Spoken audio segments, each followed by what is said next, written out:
a shortened version, which you'll be grateful for, but it's 75 years of caring and serving. And it all began with the lights being turned off. Okay, they got it, Charlie. And what you see here is that on June the 14th, 1951, they gathered in this beautiful home on Lakeshore.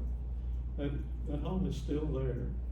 I drive by there every time I go to the post office, and it looks the same. They like the way it looked 75 years ago. And you can't miss it. And it was the home of Dr. Carswell and his wife. And there were about 50 people that gathered there in the evening, and they were there till almost midnight when they left. And when they left, they had formed a church. Now bear in mind, they had all just been evicted from another church, a Baptist church on Abrams Road. And they were evicted because they did not contribute to a new building, which the pastor and a small group wanted to start, and they did.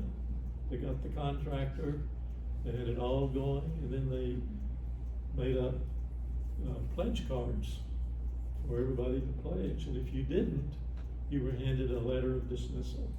So, good old days. The ultimate voter roll.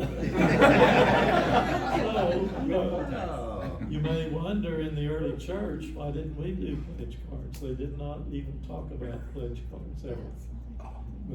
So we'll go into this. But anyway, within 30 days, they had 123 charter members, and they were meeting all over the Lakewood area. They didn't have a place to go. So one of the first things they did within that first week, they formed committees. They said, we're going to have a run by committees. And 12 of them. We did 12, and these numbers are how many people were on the committees. There were 51 people that first night. Those numbers add up to over 51. So everybody was on a committee in that virtually in that first church. And when I came to Wilshire in '59, it was clear that committees were doing most of the planning and everything, and then they would run it by the deacons who would approve it. In their other church, it was the other way around. So anyway, Wilshire started out being different in terms of committees. And look, they had a flowers committee. Thinking ahead. They even had a nominating committee, so we would have more people on committees. So that was how it started. And then they had to find temporary meeting sites.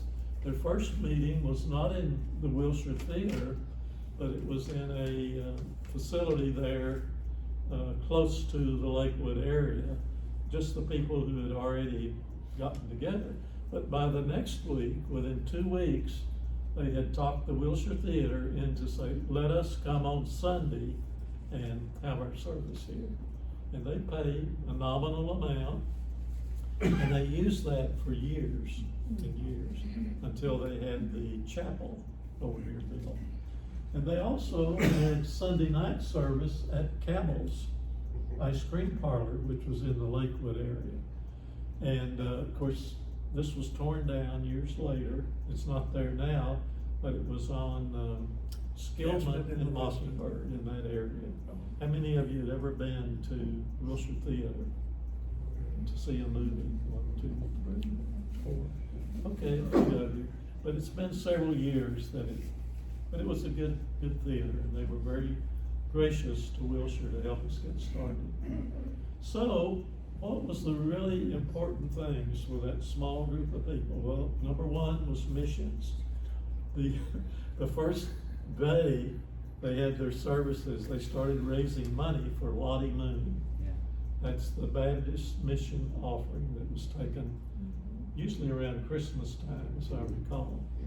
And some of you remember have been in churches where they do that. So that was number one for them, and they almost raised $1,000 that first year for missions. We've even had staff members working here that went on to the mission field. And the best examples of that was Ross Coggins and his wife, Bill and Delana O'Brien. And so you've probably heard their names. But they, Bill and Delana were running the mission organizations, and Delana was head of the WMU for the Southern Baptist. So they were very well thought of until the convention decided to make you sign up for something, or you were out, and they both left rather than signing a pledge card in effect of what they believed, what the Baptists believed at the time. But anyway, they did a great job for that. By '92, we set up our first staff member for missions, a full-time person. And then we started building houses over here. Many of you remember that. Down the street here, if you're a new member, you probably may not know, but the church owns 4 houses on the street that goes down over here. And we did that so they could be, when the missionaries came home, they'd have a place to live. They didn't have to buy a house or rent. They used our houses. So the church, missions was a big deal. And we even sent a whole group over to Dominique Island when they had a storm that really did a lot of damage. Doctors and dentists, along with others, went there to help. So, and then the church, as it is today, was very active in community services. It wasn't just about this building and what we did on Sunday, but they thought about the community, and they did many things, as you can see here, including some for a downtown church. This started in training union, which we don't do anymore, but a young adult training class decided to do mission projects, and they started 5 projects. And one that just kept going on was down at a Baptist church south of downtown, where we taught English as a second language. Some of our accountants did tax preparations for the people, and we even coached their basketball team, because the preacher had been doing that, and they'd never won a game. But anyway, Wilshire also helped start Crossroads Church in South Dallas, and that's where this mission church moved years later. And several people, probably maybe even some in the class, have been there or contributed. We still do things, and they've been very successful, helping people in many ways. And then, of course, you know, here we have launched the Grief Center, Grief and Loss, and Friday Friends is just an amazing program that we do with many people helping out. So that was important. And then finally, financing. And I've already told you why they didn't like the pledge cards. And so this church was all about tithing. It was on the weekly bulletin when you saw it. So this is a tithing church. So there was no doubt about it. And I think they did a good job on that. Also, even though we maybe had problems later with the Dallas Baptist Association, they gave us the first loan to get started, to help buy the land here. And they used to come here and we'd have programs back and forth. And what's really amazing to me, W.W. Caruth Jr., and you know the Caruth family, who bought a lot of this land in this part of Dallas, including North Park. They owned the land that North Park was built on. They sold 3.5 acres to this young church that had no money. And Mr. Caruth himself gave us a loan to help us do that. None of the banks would do it. So we come finally, after years, the church adopted its first debt retirement. We've done other things like that. measure by measure.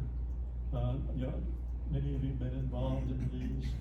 And I don't know, were you here on 2013 in the sanctuary? I mean, in the big church? They burned in the room the debt note. The debt had been retired, and the pastor took a match and burned it and dropped it in a bucket. The Dallas Fire Department would not have liked that. Burning down the church would have been bad too. Yeah. But Yeah, we had insurance, so anyway, it all began back here with, when they purchased this acreage from Mr. Carew, 3.5 acres for $49,000. You say, well, that's a lot of money. Well, in today's money, it's over $500,000. We did not have that much money at that time. So that's why they had to find other people. And here's our first pastor, Mr. Drumright. They put up a sign out there. We didn't have any, this was just vacant land. This was farmland out here. We were north of houses at the time. And they bought the acreage and they put a sign out so people would know what's going on. So I think we will have Steve come right now and tell us about the building project that went on. How many of y'all were here before the sanctuary was built? Yeah, Max and I.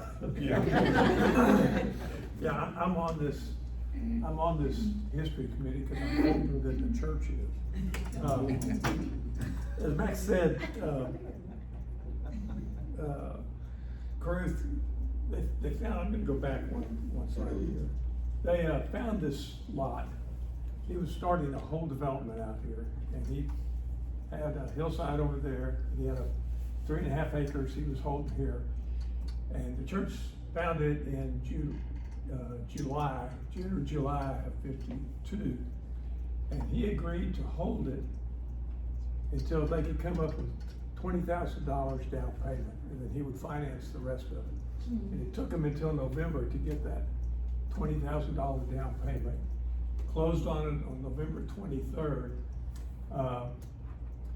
and immediately started doing some other things I'll talk to you about in a moment. But just for information, you probably read this. $49,000 there is close to $600,000 in 1925 damages. Sorry, dollars. On that 3.5 acres, what do you think was the first building that the church built? Any guesses? Chapel? I guess in the education. What, I'm sorry? The education wing. Education wing? Any other? A baptismal. No, they used a bathtub. I thought maybe a pond behind that sign. Seriously, they used, Other churches. other churches down on Gaston and all. But you got it, Vanessa. We built a education wing, and this is it. You can see it down on the end. It's a little hard in the screen, but it's only 40 feet wide, and it goes over right about here, and that's the 40 feet. It goes down the backside past the columbarium, and you'll see if you go back there, the walls are offset by about a foot. The next section of it is in about a foot and a half like this. It goes down, then the third section comes out that far and goes on down the wall. So if you ever were interested, you would be able to do it. But one of the interesting things about this was that this is the only part of the building that has a room in it that is essentially in the same place it was in when they built it. Every other room in the church has been moved around several times, and that's the parlor. Now, the parlor doesn't match up exactly, but it does overlap with what was in the church when they built this room. It was actually just a double room about this size that they could open up and have called the parlor. This became the first permanent building on the property. Keep in mind that 3.5 acres that we bought, that was grass and weeds. Abrams Road was there. They were planting, what is it, Sudbury back there, behind this, the side street, but they weren't built yet. Ravendale, yeah, they weren't built yet. In fact, while they were trying to do everything else, they also had to negotiate with the city of Dallas about building the street. Back then, if you owned the property, and they were gonna build a street, you had to contribute your share for the construction of that street. And they started out, they thought what they could negotiate is 5.5 inches of concrete. The city kind of acted a little bit like Trump. They didn't like it, so they upped it to 6-inch concrete. And they basically said, you can negotiate all day long, but you're gonna pay what we tell you about. So they quit negotiating, and they ended up having to pay to have the streets around there before they ever had a building on it. Steve, do you know, is it any idea how many members there were in the church or attendance or anything? When they bought it, I think it was about 150, if I recall right. Yeah. Something like that. This next slide, I'm showing this a little bit out because you can see this was the first building. This is 40 feet, and here's the chapel. This was an aerial photograph taken in *54 because they were getting ready to build a third section of the education down this way, and they were starting a capital campaign to do that. This, they have a long list of reasons why, and I'll show you a little bit more of that here as we go. But, Steve, is that, go back, can you go back a slide? Is that one building, is that this, the first residence home here? no, this down here, Yeah. that might be, because this is the alley, as you can see, Yeah. going around that So way. it kind of shows you the footprint. Well, that shows you down there, Wow. these actually, when we bought it, these weren't here. This was vacant land. Right. But that, yes, by the time this came around, they had developed a lot. You can still see some vacant lots out there. Here obviously is the chapel. You can see, again, this is the first building back in the back. This is the chapel after it was built. This is oriented towards the street behind us. This is a communion service with Huber Drumright leading it. One member donated both the piano and the organ to the new church. If you look at this now, this is a hallway. These windows would be on the side offices.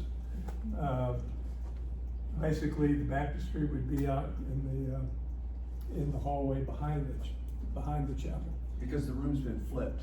Yeah. If we go to the chapel now and we walk in, we're actually walking in on the chancel. Yeah, we'll talk about that in a minute. That's where I was baptized. So, anybody else baptized there? That's my. That way they tore it down. And they will live in infamy. Yeah. All right, this is the orientation towards Abrams Road. You can see, balcony, if you look in the bricks in there, you can still see where the brick changes, the balcony. Had a double door back here. You note the lights and the roof supports are all the same. What's interesting about this and why I wanted this, because it shows how badly we needed space. These are Sunday school classes. How many? Seven or nine, I can't remember 9. You know, the departments were one thing, but the classes, you had men, you had women, you had boys, you had girls, separate deals. So all the women were down here and the men were up there, and these are classes that were going on.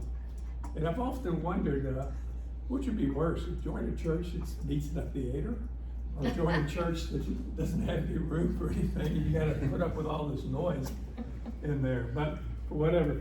Also showing the space, you can barely see it, these are folding chairs that they put up, because quite often we had more people than the church would hold. Yeah, The round window at the top, is that the one that's outside the choral hall now? no, that's still there. Oh, it's still there. Still there. The one, it's outside the choral hall, I'll show you where that was in a minute. This was started in, well, let me back up. We bought the land in November of '52. At the same time they bought the land, let me ask you another question first. Do you know what, Max showed you the Cabell's building, picture of the Cabell's building a minute ago. That was used for evening services. How many have heard the story that we met in an ice cream parlor? Yeah. It's Cabell's. It really wasn't an active ice cream parlor. It had been an ice cream parlor, but it was no longer used as that. The sad thing about it was that they still had a lot of decorations for an ice cream parlor. And in '52, the same week they bought the land or closed on the purchase of the land, the deacons voted to have a sign painted and put up on that building, and they designated it the Wilshire Baptist Church Chapel. So the first chapel was not the chapel. Did they take the beer sign down? Yeah, that's. Well, that was next door. One thing that's interesting is they had cows painted on the wall. And so the members got together, the Catholic people allowed them to repaint the building.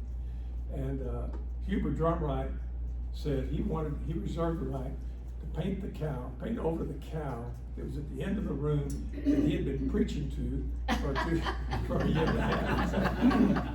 So, another really important thing about this is that when we go back to the Jewish, that's what I'm looking for. Again, in '53, when this was, when we finished the original building, they immediately turned around and said, now let's build a chapel. But, I'm sorry, that was November of '52. November 53. So anyway, the point is they started looking for money. And again, no bank in town would loan them. By January, they'd been looking and they couldn't get anybody to even talk to them. And so they were dead in the water until they could raise money to build the chapel. And that's when a man named T.C. Basin came into the picture. Anybody heard that name? Nobody knows? If you ever heard Bruce preach for very long, you would have heard his name. He was a big supporter of Wilshire. He went to a different church. It was Royal, not Royal Lane, but Royal something out near the church off of the Vicary's church. But he came in and said, I'll loan you the money. He came in on February 1st and said, I'll loan you the money to build the church. I'm going to loan you $90,000 to build the chapel on the condition that you pay off all of your indebtedness and I assume it. In other words, you use this money to pay off the indebtedness, so that basically he was a good businessman. He wanted to be first in line. He wanted to make sure he got his money. He was a very good contractor. He during World War II, he built large portions of Love Hill. He built Big Town Mall. Y'all know where Big Town Mall is? Yeah. You know what's famous about Big Town Mall? It's the first indoor air-conditioned shopping center in the whole United States. And he built that. He built the UTA administration building. He built buildings out for Dallas Baptist. He built the first phase of Campbell Center, parts of Parkland Hospital. Had a very big company, and he was a very big supporter of Wilshire up until his death in 1977. So he comes in on February 1st, it says that, and they're so happy they pour concrete by February 14th. So they wrapped this up, closed it, got the money, paid off the loans, and started pouring concrete for the chapel.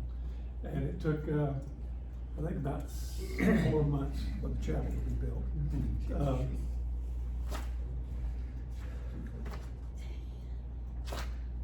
The thing about it, even after the chapel was built, as I showed you, they had needed room. This is a picture of one of the off-site rooms that they built. I didn't mean built, used. They used, besides that, they used a restaurant, a barber shop, what else? Homes, obviously the homes, and they even up until the sixties, they were still using the lobby of the Hillside, I'm not sure if it was a state bank or a national bank, but it was over there, right next to where Ibby Halliday's offices would be now. It's very interesting. How many of you heard, I think I asked you this thing that we referred to this as meeting in the ice cream parlor. The church at the time never referred to it as the ice cream parlor.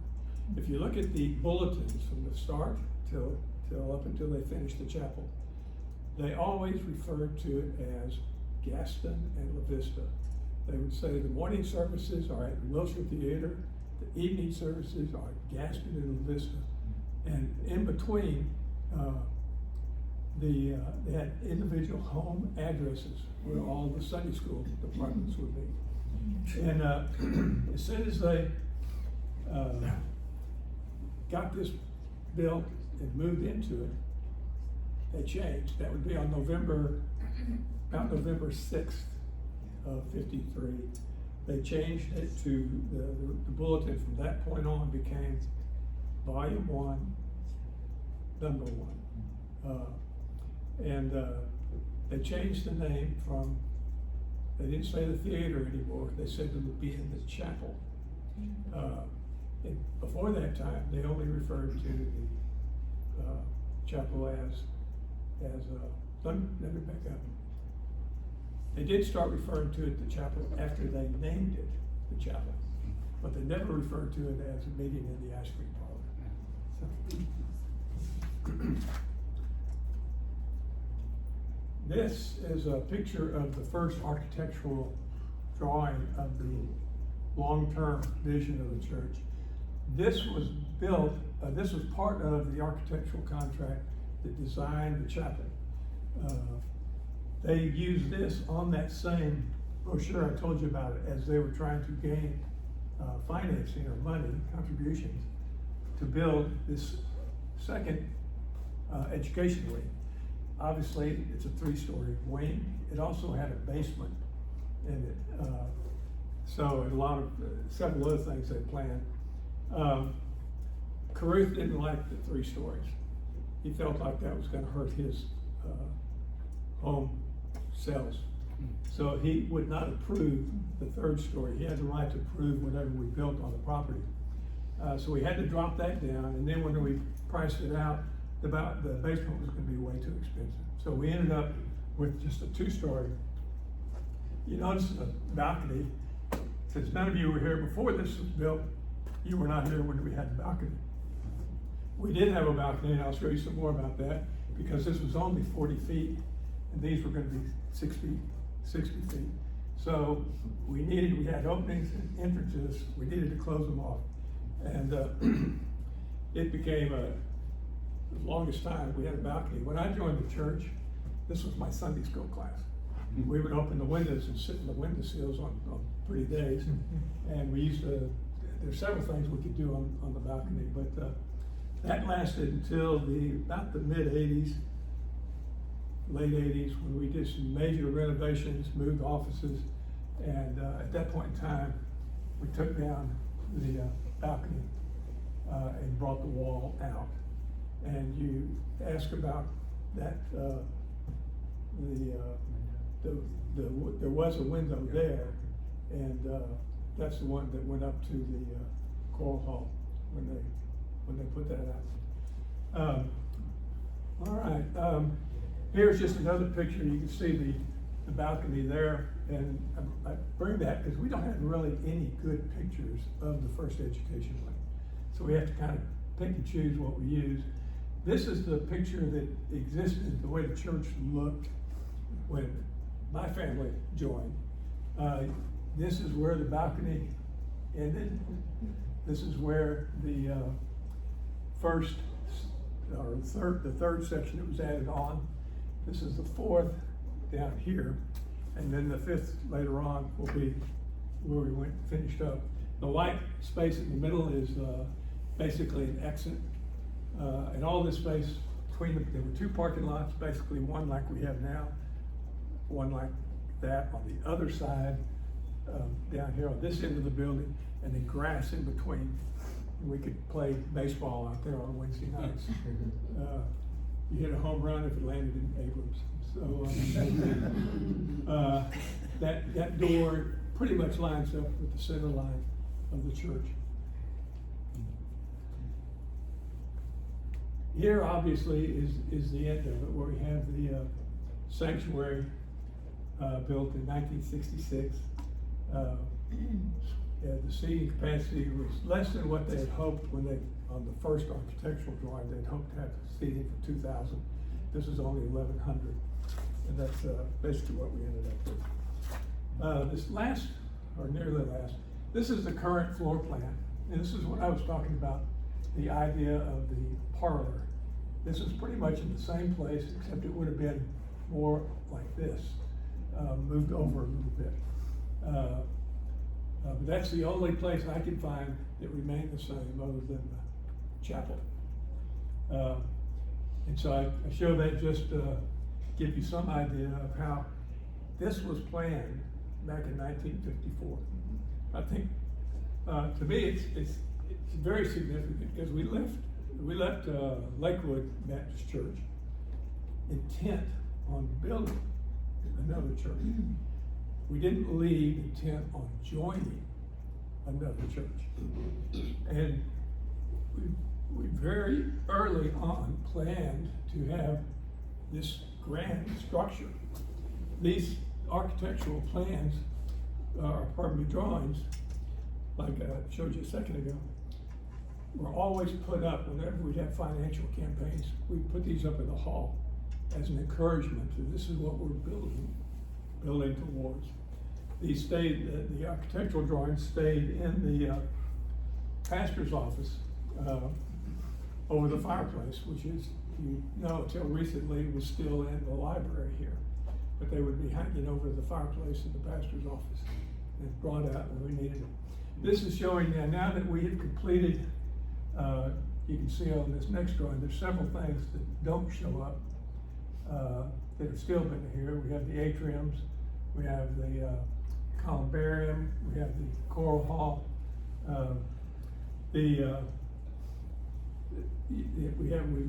thinking about this, we have the youth center we've renovated, we have the community hall that we've renovated. We haven't really stopped building, but we have finished our master plan. But to me, the moving part is we ended up starting out a room on the second floor with 55 people, and left and built a church, not only that's I think a magnificent structure, but it's a church with a history that is probably known nationally in many circles outside of Baptist life. And I think to me that's the thing that really strikes me about Wilshire is that we're not just about building, we're about reaching out. And Max, you're going to talk, I think, next about just the different things that we have done to reach out. Reach out. Here we are. Okay, so we'll go through this pretty quickly, but this was our first pastor. In fact, our first two pastors were seminary students. They worked at the church, but they drove every day to Fort Worth to the seminary and took their classes. And as you'll see in a minute, they even ended up teaching there. One of them did at the seminary. And this first pastor, we didn't have a house for him, so they rented a place on Lakewood Boulevard where he could live. And the church office was set up in his garage out back. And he would work out there, and one of the secretaries would volunteer to come work there. That was the first one, Hubert Drumright, born in Walters, Oklahoma.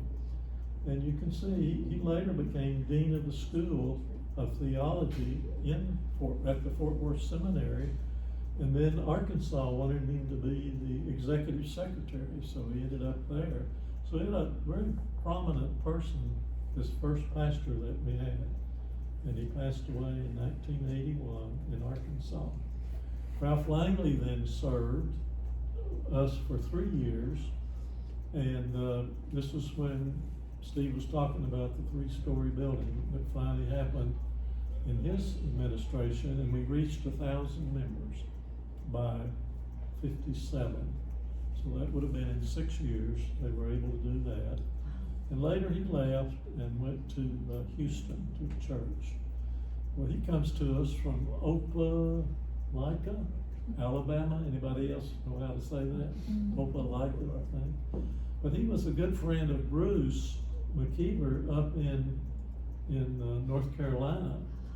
At the first year in college, Bruce went a year up there in Mars Hill, and Ralph was going to go to Baylor, and he talked Bruce into going to Baylor.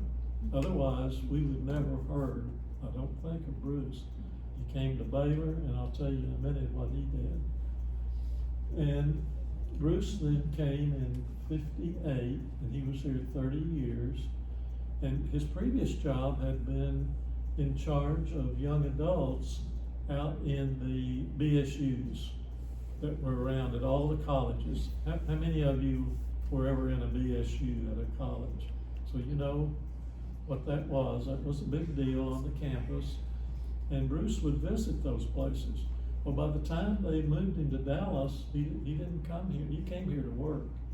And he was still with the state of Texas Baptist Association, and he would travel out to the colleges. But he knew Ralph Langley was here, so he joined. He joined this church and stayed with them. And he was on the committee to, I'll show you on the next slide. He came here in, I guess it was in 56. He moved and joined it. And then very shortly after that, his wife died of polio. And so he was on our search committee to find a pastor. Well, one day, that committee met and said, why are we doing all this? We've got the best pastor right here. And they just elected him and went to his house and told him, and he accepted it. And then, of course, George Mason came after Bruce from Mobile, Alabama church, and he started our first visioning planning, and very widely known for the type of leadership, the interfaith. And George and Bruce, when he was in the hospital, they worked out the details of the residence program. And Bruce never left the hospital. He died there a few days later. George came on, was successful in getting the grant, and Jay Hogwood was our first resident here. And now we have actually more like 43 out there. And when I got this chart, I thought, oh, one's on an island out here. And I found out later, no, that's London. A really big island. London's not that close, but anyway. And of course, now we're fortunate to have Dr. Timothy Peoples, our 5th pastor, and he came to us from several churches, and he came in 1923. He was here in 23 as a resident, and then he came to us later as a pastor. So anyway, I have one question.